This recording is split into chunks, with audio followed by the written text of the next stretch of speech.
Hulikam ang pag-araro ng multicab sa hilera ng mga sasakyan sa Coronadal, South Cotabato. Sa Ilocos Sur naman, sugatan ng isang rider matapos masangkot din sa karambola ng mga sasakyan. Narito ang unang balita.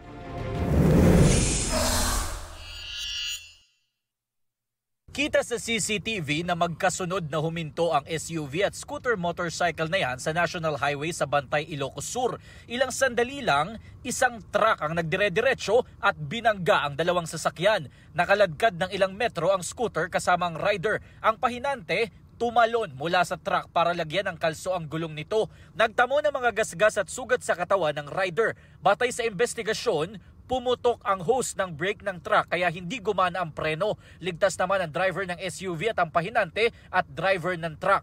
Nagkaayos na mga sangkot sa aksidente. Sasagutin na may-ari ng truck ang gastos sa pagpapa-ospital ng rider at ang danyos sa mga nasirang sasakyan. Hulikam ang pag-araro ng isang multicab sa hilera ng mga tricycle at motorsiklo sa Rojas Street sa Coronadal, South Cotabato. Batay sa investigasyon, nawalan umano ng malay ang driver ng multicab kaya nawalan siya ng kontrol sa sasakyan.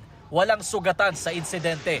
Maayos na rin ang kalagayan ng driver na isang senior citizen. Wala siyang pahayag. Nasa kustodiya na ng mga pulis ang mga nadamay na sasakyan habang patuloy ang investigasyon.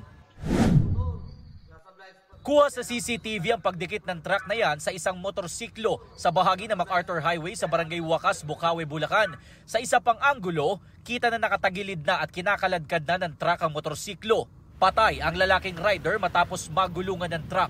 Nasa kustodiya na ng mga pulis ang driver ng truck na maharap sa kaukulang reklamo. Tumanggi siyang magbigay ng pahayag. Patuloy pa ang investigasyon. Ito ang unang balita. Jomer Apresto para sa GMA Integrated News. Kapuso, huwag magpapahuli sa latest news and updates. Mag-iuna ka sa balita at mag-subscribe sa YouTube channel ng GMA Integrated News.